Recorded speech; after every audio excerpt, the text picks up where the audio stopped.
आज इस वीडियो में हम प्रश्नावली 11.2 के उदाहरण करेंगे। ठीक है, उदाहरण समझेंगे। तो देखिए इसमें क्या है, हम पढ़ रहे थे गोले का।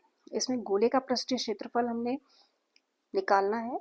तो देखिए थोड़ा सा मैं आपको रिकॉल कर देती हूँ, एक बार आपको फिर समझा देती हूँ कि इस एक्सरसाइज में हमें निकालना है गोले का पृष्ठीय क्षेत्रफल। और गोले का पृष्ठीय क्षेत्रफल का सूत्र होता है 4πr²। ठीक है, अर्धगोले का वक्र पृष्ठीय क्षेत्रफल होता है इसका आधा, 2πr²। ठीक है, और अर्धगोले का कुल पृष्ठीय क्षेत्रफल का फॉर्मूला होता है हमारे पास 3πr²। ठीक है, ये मैं पिछले वीडियो में समझा चुकी हूँ, जिसका डिस्क्रिप्शन में जिसको आपका लिंक मिल जाएगा, वहां से आप जाके क्लिक करके और इसका देख सकते हैं कि मैंने किस तरीके से इन फॉर्मूले को हमने फॉर्मुलेट किया है, इसको कैसे निकाला है, समझा रखा है उसमें मैंने आपको बहुत अच्छे तरीके से।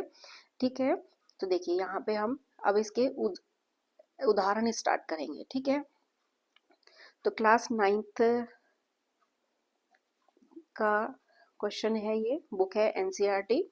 ठीक है, तो देखिए सबसे पहले हम क्वेश्चन रीड करेंगे और अच्छे से समझेंगे कि इसमें हमें क्या पूछा है। ठीक है, ध्यान से पढ़ेंगे। देखिए 7 सेंटीमीटर त्रिज्या वाले एक गोले का पृष्ठीय क्षेत्रफल ज्ञात कीजिए। ठीक है, आपको क्या कर रखा है, 7 सेंटीमीटर दे रखी है त्रिज्या उसकी। ठीक है, देखिए मैं आपको एक गोला बना देती हूँ। हमेशा आपको आपको हमेशा डायग्राम बनाकर ही आपको क्वेश्चन को समझना है, चाहे कोई सा भी क्वेश्चन हो। ठीक है, ये एक गोला है जिसका हमने ये एक केंद्र ले रखा है। देखिए अब देखिए आप गोले से और वृत्त से कंफ्यूजन ना हो, क्योंकि जब हम पेपर पे बनाते हैं तो वृत्त ही बनाया जाएगा।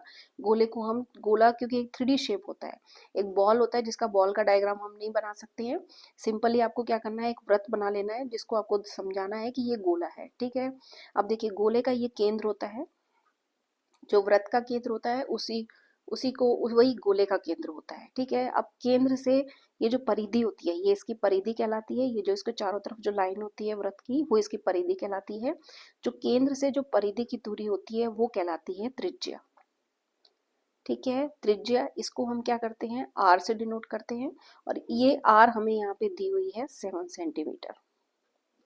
ठीक है, अब ये गोले का पृष्ठीय क्षेत्रफल है, तो आपको गोले का पृष्ठीय क्षेत्रफल का फॉर्मूला लगाना है और उसमें मान रख देना है। सिंपल सा है, कोई ज्यादा टफ क्वेश्चन नहीं है। ठीक है, तो देखिए सबसे पहले हम लिखेंगे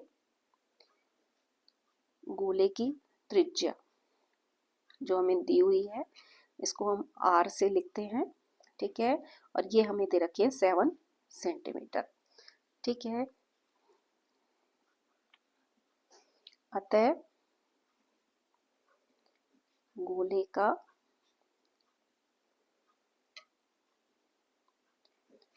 पृष्ठीय क्षेत्रफल का सूत्र हमारे पास होता है 4πr²। ठीक है, तो पाई एक अपरिमेय संख्या होती है जिसकी वैल्यू हम या तो 22/7 लेते हैं या 3.14 लेते हैं। ठीक है, ये आपको कैलकुलेशन के हिसाब से डिसाइड कर लेना है कि किस तरीके से लेना है। ठीक है, तो देखिए अब आर हमें दी हुई है 7 सेंटीमीटर। ठीक है, तो 4 की जगह मैं 4 लिखूंगी, अभी पाई की जगह हम पाई को छोड़ देंगे, और आर हमें दे रखा है 7 का स्क्वायर लगा देंगे, क्योंकि आर का स्क्वायर लगा हुआ है इसीलिए 7 का स्क्वायर भी लगा देंगे हम। देखिए ये 7 है, इसीलिए हम क्या करेंगे, इसकी जो पाई की वैल्यू लेंगे वो हम लेंगे 22/7। यह अब ध्यान रखिएगा कि हमेशा कैलकुलेशन के हिसाब से लेनी है। पाई की वैल्यू आप या तो 22/7 लेंगे या आप लेंगे 3.14। ठीक है, कोई सा भी, जो भी कैलकुलेशन के हिसाब से आपको इजी लगती है वो ले लीजिए आप। ठीक है,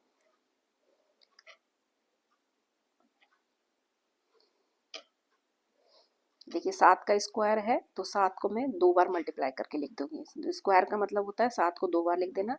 अब देखिए इस 7 से ये 7 कैंसिल हो जाएगा, और बाकी जो आपकी जो गुणा में है उनको गुणा कर देंगे। पहले इसको इससे गुणा करते हैं, तो ये 88 आएगा। अब 88 को 7 से मल्टीप्लाई करते हैं तो 7 8 होता है 56, 5 इसका हासिल लगा तो 7 8 56, 56 और 6 होता है 61।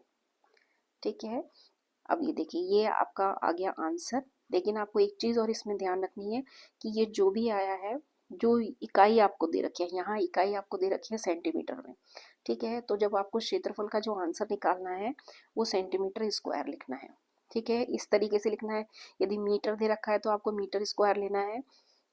ठीक है, वैसे तो ये किलोमीटर दे रखा है तो किलोमीटर स्क्वायर लगाना है, मतलब जो भी यूनिट आपको दे रखी है उसका आपको क्या करना है, स्क्वायर लगाना है। अगर ये नहीं लगाएंगे तो आपके मार्क्स कटेंगे। ठीक है, आगे देखिए इसका दूसरा एग्जाम्पल करते हैं हम।